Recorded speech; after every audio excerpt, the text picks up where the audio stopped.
aqui sobre, louvado seja Deus, as escolhas. A importância da escolha.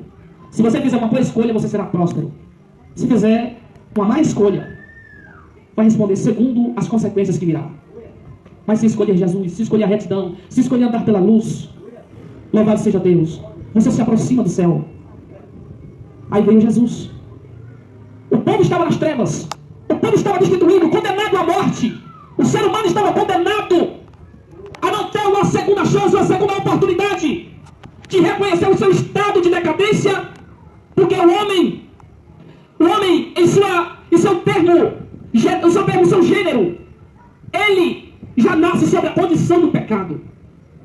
Ele já nasce pecador. O seu intuito é pecar, é errar. Este é um vírus que entrou no ser humano, na raça humana, e a domina há muitos anos. Mas aí Deus manifestou seu Filho Jesus para retirar esta doença que está na humanidade.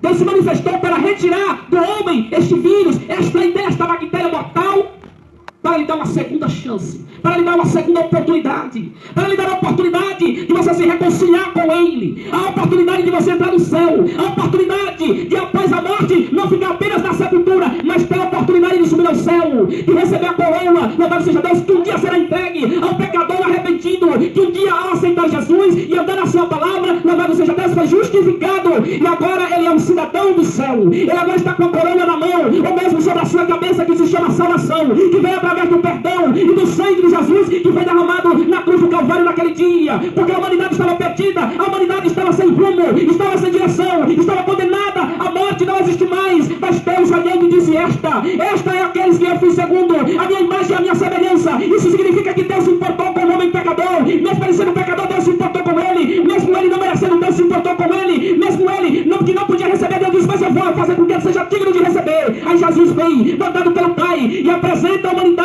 a condição de reconciliação com o céu, porque a Bíblia diz que nós não somos desta terra, nós estamos aqui peregrinando, nós estamos de passagem. O ser humano, o pecador, ele tem a necessidade de olhar para Deus como seu Senhor, como seu Criador, como seu Salvador, arrepender-se dos seus pecados, olhando para a cruz do Calvário. Glória a Deus. Aí a Bíblia diz que Jesus veio, e Jesus foi condenado, porque Jesus salvou. Qual foi a condenação do teu Deus? Qual foi a condenação do Senhor? A condenação foi porque Ele curou. Ele recebeu a condenação porque Ele trouxe a vida àquele que estava morto. A sua condenação foi porque Ele perdoou a dívida que era impagável. Louvado seja Deus. A Bíblia diz no livro de Colossenses que Ele retirou de nós a cédula e encravou ela na cruz. Louvado seja Deus. Condenaram Jesus por amar. Jesus foi condenado porque amou o pecador que não merecia perdão. Aquele que matava, aquele que matou, aquele que roubou, aquele que estuprou, aquele que enganou. Jesus amou todos estes e continua amando. Mas naquela época os homens não entenderam a mensagem da cruz, ficaram insatisfeitos porque eles queriam fortes, eles queriam estar na frente, apresentáveis, eles não queriam perder audiência para Jesus, eles se incomodaram, eles não entenderam, louvado seja Deus, que a missão de Jesus era resgatar. E então eles levaram Jesus à cruz, condenaram Jesus. E a Bíblia diz, a palavra de Deus diz, que Jesus foi interrogado por um homem chamado Pilatos. Pilatos era, louvado seja Deus, alguém que estava representando Roma, dentro da circunferência de Israel naquela época, de Jerusalém, porque nesta época quem imperava, quem dominava os judeus era Roma, era o Império Romano que dominava lá. Então este homem, o imperador chamado Pilatos, ele era responsável por julgar e dar a sentença aos condenados, aos malfeitores. E junto ali estava Jesus. E a Bíblia diz que Jesus perguntou, ou melhor, Pilatos perguntou à multidão que estava lá fora: a quem quereis que eu vos solte? Jesus, que se diz rei dos judeus, ou Barrabás? Quem a multidão escolheu? Escolheu Barrabás e crucificaram Jesus. Nos dias que nós estamos vivendo, meus amados, é uma situação parecida. As pessoas procuram agradar ou escolher mais Barrabás do que Jesus. As pessoas preferem andar de braço dado, louvado seja Deus, com tudo aquilo que é contra a vontade de Deus, do que se submeter à vontade de Deus, que só se conhece através da palavra de Deus, ouvindo os mensageiros do Senhor pregaram a palavra da salvação, a palavra que leva o homem ao arrependimento, a palavra que convence o homem do pecado, do juízo e da justiça. É através da palavra do Evangelho de Jesus. Jesus foi levado no caminho, a Bíblia diz que ele não suportou o peso da cruz, e viu um homem por nome de Sirineu, na cidade de Cirene, e quando ele chegou ali, a Bíblia diz que eles retiraram a cruz de Jesus do madeiro e colocaram sobre as costas daquele homem, porque era lei naquele tempo levar 1 quilômetro. Era necessário que eles levassem o peso daqueles lá de 1 quilômetro. E aí lançaram sobre as costas desse homem, e ele saiu e levou, ajudou Jesus a chegar. Porque como homem, como ser humano, as suas forças estavam debilitadas, estavam ali já chegando ao fim. Jesus já não estava suportando, não estava aguentando todo aquele sofrimento. E sabe por quem foi aquele sofrimento? Pela sua vida e pela minha vida. Aleluia, Jesus. Sabe por que Jesus foi condenado à cruz? Porque naquela época a punição máxima, aqui no Brasil nós temos uma lei e nós temos uma Constituição que é uma Carta Magna, que ela foi votada no ano de 1988 pelos representantes da nação, onde diz que um condenado, se ele for condenado a 300 anos ou 1000 anos de prisão, como já temos casos aqui no Brasil, ele só poderá cumprir 30 anos de prisão. É a punição máxima, 30 anos. Após 30 anos, ele é lançado na rua, cumpriu a sentença do julgamento. Mas a punição máxima lá, naquela época, era o madeiro. Por que eles colocavam lá? Porque foi criada aquela espécie de castigo. Aquela espécie de castigo era uma demonstração de força e poder do império da época. Aqueles que ousassem desobedecer, eles colocavam no madeiro para que aquela pessoa morresse aos poucos. As pessoas iam perdendo forças, iam se debilitando no sol do meio-dia, e elas iam morrendo aos poucos. Era a punição máxima, era um sofrimento terrível. Jesus foi tido como malfeitor, julgado pelos judeus, que disse: crucifica ele. Aí Jesus recebeu a punição máxima, porque amou a sua vida. Porque Jesus se manifestou para te dar vida. Que vida é essa? É a vida. É esta vida. E é a vida do porvir, a vida é eterna. Porque quem morre diz que acabou, não acabou. Aquele que morre estando com Cristo vai aguardar ao paraíso. A Bíblia diz que aqueles que estão em Cristo, louvado seja Deus, nova criatura é. As coisas velhas se passaram e tudo se fez novo. Mas quando o santo morre, ele vai para o paraíso. A Bíblia diz que quando Lázaro, aquele mendigo Lázaro, morreu, ele foi para onde? A Bíblia diz que ele foi levado pelos anjos ao seio de Abraão. Mas o outro homem, pecador, Jesus aponta e diz a ele que quando ele morreu, a Bíblia diz que ele abriu os olhos e estava onde? No Hades, inferno. Jesus ele veio para que toda alma, a Bíblia diz que Deus amou o mundo de tal maneira, para que todo aquele que nele crê não pereça, mas tenha a vida eterna. Deus enviou o seu Filho para que todo aquele que crê nele, crê em Jesus, aceite, louvado seja Deus, e queira compreender a virtude da sua bondade, não pereça, não seja condenado, mas receba o dom da vida eterna. Porque quando os olhos se fecharem aqui neste mundo, o camarada vai abrir o olho lá no outro mundo. E diz aí, em que lugar será que ele vai abrir o olho? No paraíso ou no Hades? Aí Jesus veio para que as almas recebam perdão. Jesus se manifestou para que o pecador receba perdão. Mas eu já pequei muito, Jesus sabe que você é pecador. Por isso que ele veio a este mundo. A Bíblia diz no livro de Isaías 51, que ele levou sobre si, verdadeiramente levou sobre si as nossas dores e as nossas enfermidades. Levou sobre si. Jesus, ele tomou sobre si. Ele sabe sobre o que acontece com a tua vida, ele sabe. O que acontece com a minha vida, ele sabe. Louvado seja Deus, ele sabe o que acontece na sua vida. E ele tem poder para resolver a situação que você enfrenta. O caos que você está enfrentando, Jesus, ele tem poder. Se você se chegar a ele se chegará a você. Aleluia, Jesus, e Deus fará a bênção, o milagre, a porta se abrir e acontecer na sua vida. Deus abriu a porta da graça, a porta da salvação ainda está aberta. A igreja ainda está pregando o Evangelho.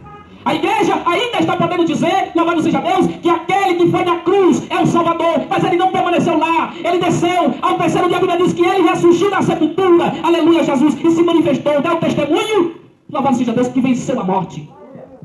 Nós ainda podemos dizer que o nosso Deus é fiel, que o nosso Deus é grande, mas os dias estão se aproximando da amada igreja, e que esta mensagem da cruz poderá correr o risco de ser impedida de ser pregada. O povo corre o risco de não ouvir mais a pregação da palavra de Deus, por causa do homem do pecado que vai se manifestar logo em breve, chamado anticristo, filho do pecado, filho de Belial. As nações estão se aglomerando, estão se reconciliando. 200 países assinaram um decreto para ter novas mudanças no globo terrestre. Inclusive o Brasil está junto. E há do país que não entrar neste acordo. É um acordo internacional chamado globalização. Onde terá fim a moeda física chamada real ou dólar, como nós conhecemos, terá o fim. Será apenas uma moeda virtual. Assim como você vai lá no banco e vê um zerinho, os números que estão na sua conta. Ou quando acessa o celular, é assim que vai ver. É assim que vai ser o novo sistema.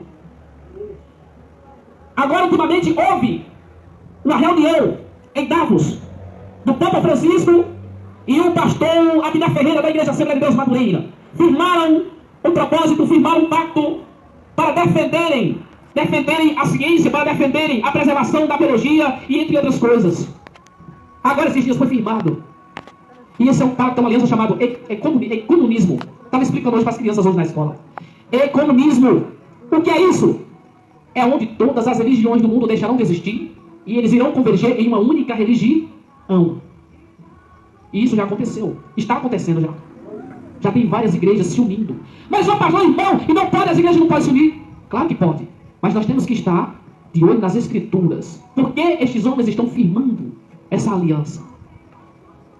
O falso profeta irá surgir. A Bíblia diz no livro de Apocalipse, conta sobre o falso profeta, a besta e o anticristo. Esses três personagens irão surgir na face da terra.